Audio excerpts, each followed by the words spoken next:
there. So welcome to my movie review of Hellraiser 1987.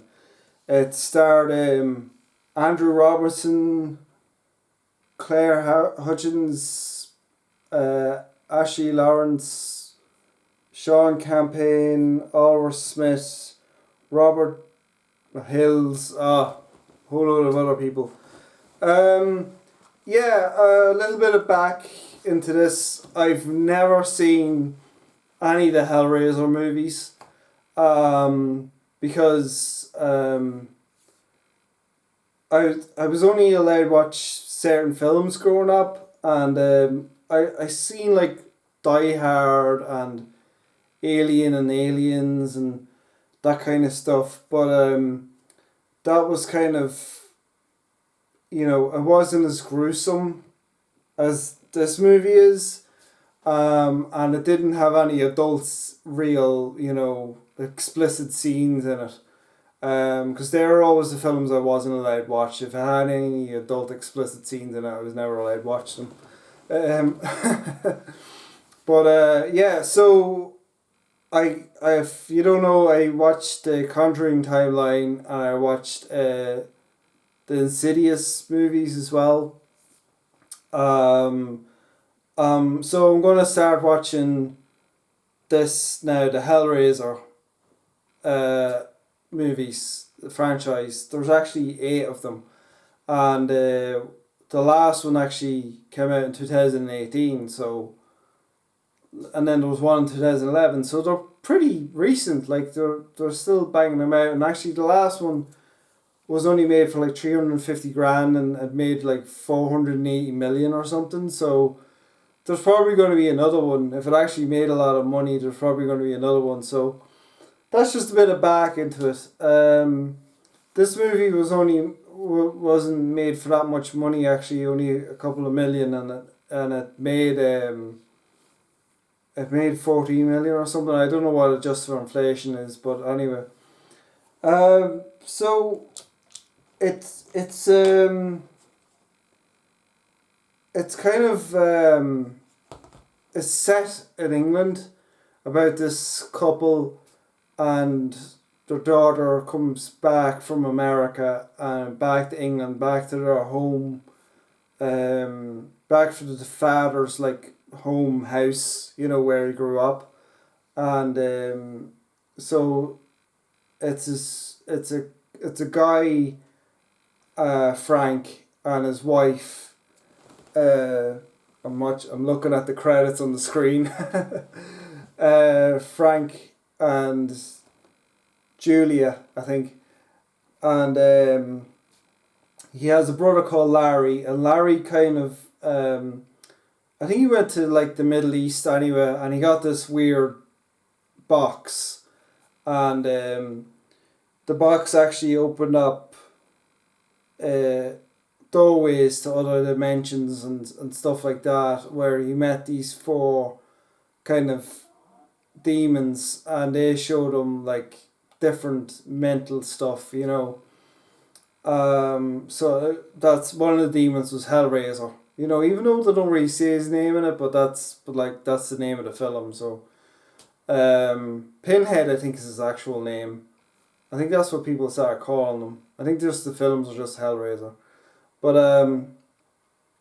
so then it turns out that the stepmother, like Frank's new wife, actually had an affair with Larry, her brother-in-law, Frank's brother, who opened the box, who has the box, and so they were kind of in love with each other, but then he went missing, you see.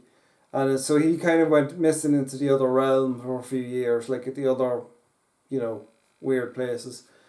So there was an accident. Frank cut his hand, and moving into the house, and blood spilled, and that actually started bringing Larry back, because Larry was, I guess, he was in the attic when, he must have died or went in flames or something, and then his soul got trapped in the other world or something. But Frank's blood brought him back, somewhat of the way. So then Julia, like, you know, has to help him bring him back with you know, sacrifices, bringing helpless victims up to the attic, like, you know. So that's kind of the premise of the film, really, and it's a pretty good premise. It's like kind of that you don't really see that often, and it's really good. And it's kind of you know, the first time she does it, she doesn't like it, but then she kind of gets a taste for it, which is really cool.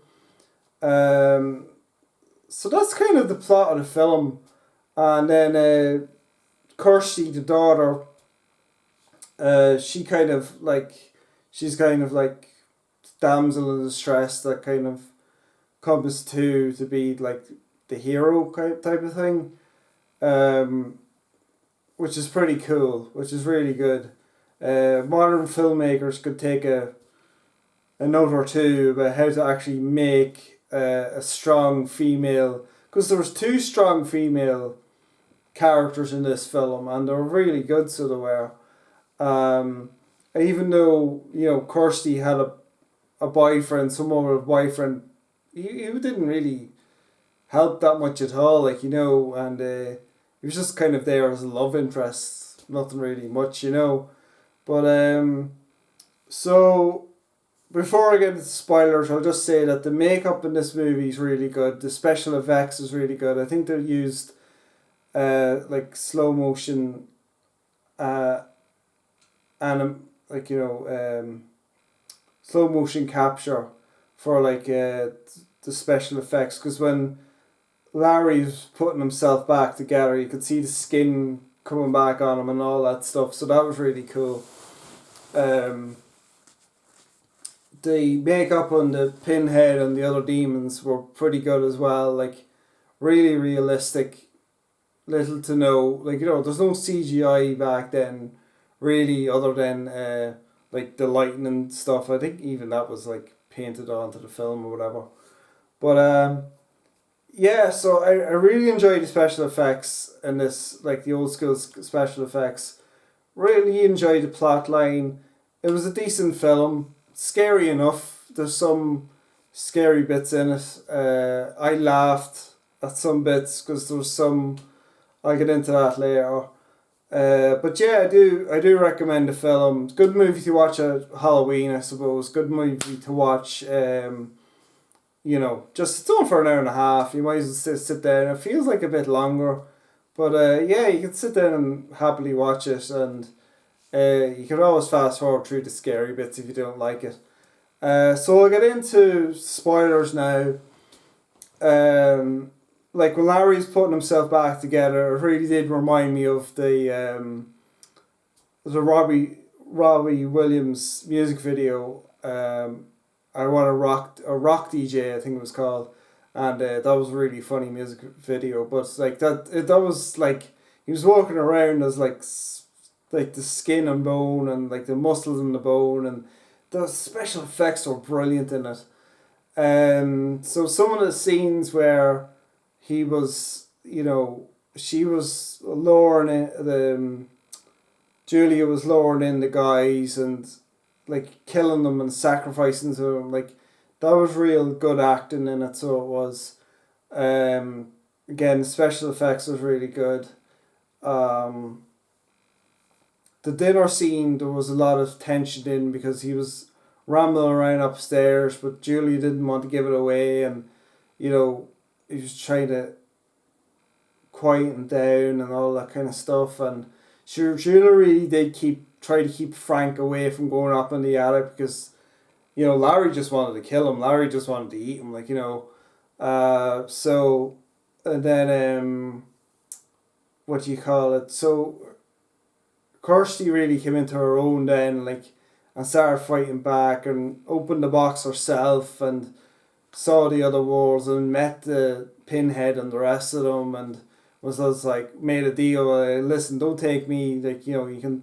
I'll get him back for you, and so that was really good. Like the plot itself kept ticking away, and it was kind of like, oh my god, and then you're kind of, you know, rooting for different characters at different times because you didn't know what was going, like, you didn't know who to go for. It's kind of reminding me of Psycho, the Alfred Hitchcock Psycho.